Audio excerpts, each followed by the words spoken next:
Resistencia de macizos roscosos con discontinuidades. Nos vamos a enfocar en el efecto de las discontinuidades en reducción de la resistencia de los macizos rocosos con respecto a la resistencia de la roca intacta. Esto es a escala teórica y de laboratorio. Si tenemos una discontinuidad, podemos definir en ella una cierta resistencia al corte. La resistencia al corte de la discontinuidad se mide en un ensayo de corte de la discontinuidad, se aprecia una resistencia pico y una resistencia residual. Se puede emplear el criterio de Mohr-Coulomb y caracterizar la resistencia pico como una cohesión más un ángulo de fricción interna y la resistencia residual con un ángulo de fricción interna residual y cohesión nula.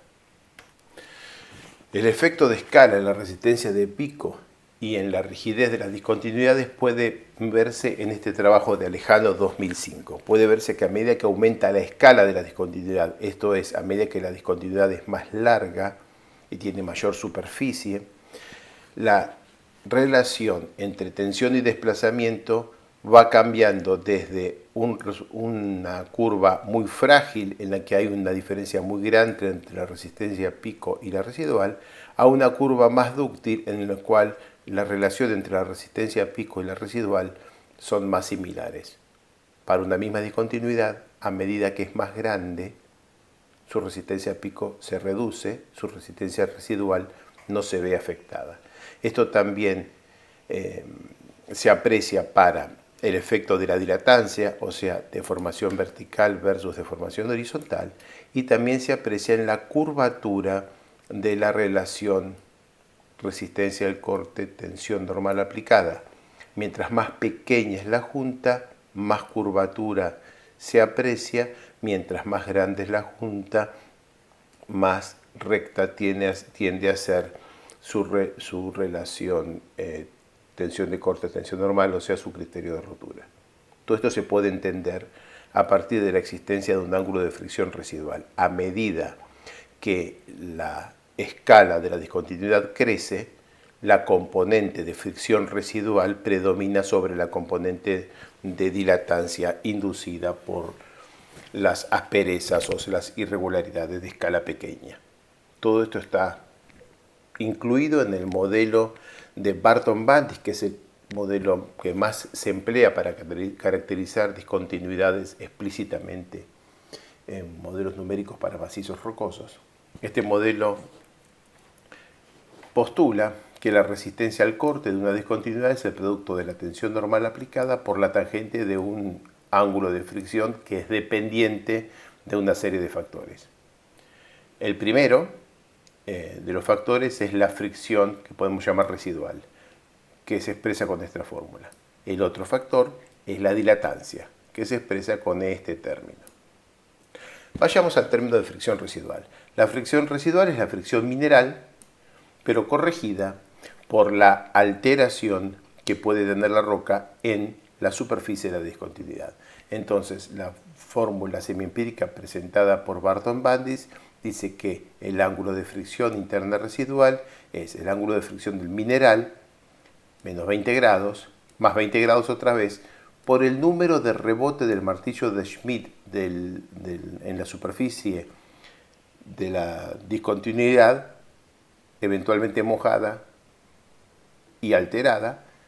dividido por el número de rebote del martillo de Schmidt en el mismo material, pero removida la alteración de la superficie de la discontinuidad y con roca seca. O sea que en general phi sub r es menor que phi sub u. Después vamos al término de dilatancia. El término de dilatancia es una dilatancia dependiente de la presión, o sea, reproduce la curvatura que se muestra acá. Entonces, esta dilatancia dependiente de la presión es un Joint Roughness Coefficient, coeficiente de rugosidad de una discontinuidad, por el logaritmo de la resistencia con presión simple de la roca en el inmediato contacto con la discontinuidad dividido por la tensión normal aplicada. Esta tensión normal aplicada es la misma que esta.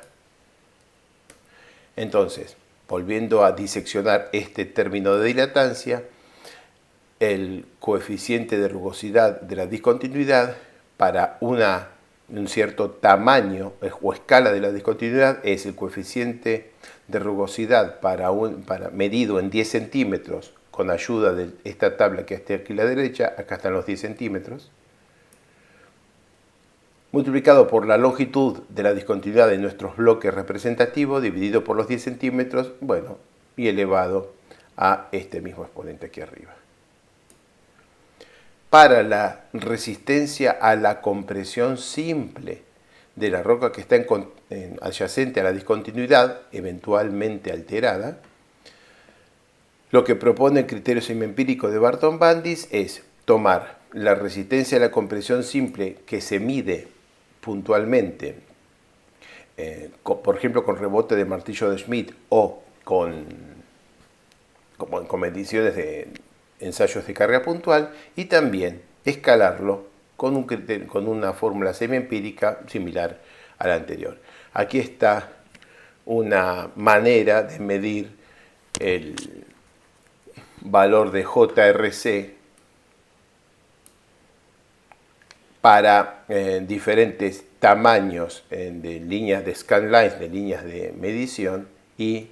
amplitudes de asperezas definidas como se ve aquí abajo. Bueno, esto es un modelo semiempírico muy empleado para la estimación de la resistencia de discontinuidades y aplicado en modelos numéricos porque está disponible en FLAC y en el software RS2 y RS3 de Rock Science. Cuando existen puentes de roca hay esencialmente dos criterios: el de Jennings, asociado a un modo de falla alineado en el cual se produce la coalescencia de dos discontinuidades cortando el puente de roca, o la falla escalonada, el criterio de Cordon-Guillamil, en el cual dos discontinuidades coalescen, o sea, se forma una discontinuidad continua por la falla atracción de esta interfase de puente de roca. Hay un interesantísimo trabajo de Mauricio Prudencio y Jean Van Zyl en 2007, en el que ejecutaron unos ensayos de compresión biaxial en bloques de mortero de 30 centímetros por 15 centímetros por 5 centímetros de espesor, en los que fueron inducidas discontinuidades con los 11 patrones que se ven en la figura, mediante la inserción de láminas metálicas de 0,1 milímetros de espesor que quedaron ahí mientras se fraguaba el mortero y que fueron removidas a las 24 horas después de fabricadas las morvetas. Se hizo una amplia serie de ensayos, recomiendo enfáticamente que lean el artículo, y se muestra que en función de la orientación relativa entre la tensión principal mayor y las discontinuidades, en función de la separación, el espaciamiento entre discontinuidades y de la distancia entre discontinuidades, o sea, longitud del puente de roca, pueden observarse los diferentes modos de falla predichos por el criterio de Cordon-Guillamil o por el criterio de Jennings, o formas de falla que incluyen modos rotacionales, o sea, que se forman bloques que tienen rotación durante la falla. Todo esto está resumido en esta filmina en la que muestra que en función de la relación entre el ángulo que hay entre la dirección principal mayor y la dirección de las discontinuidades y datos geométricos del ordenamiento de discontinuidades, se puede encontrar falla alineada, de transición, escalonada o de rotación. Escalonada es Cordon-Guillamil, alineada es Jennings. El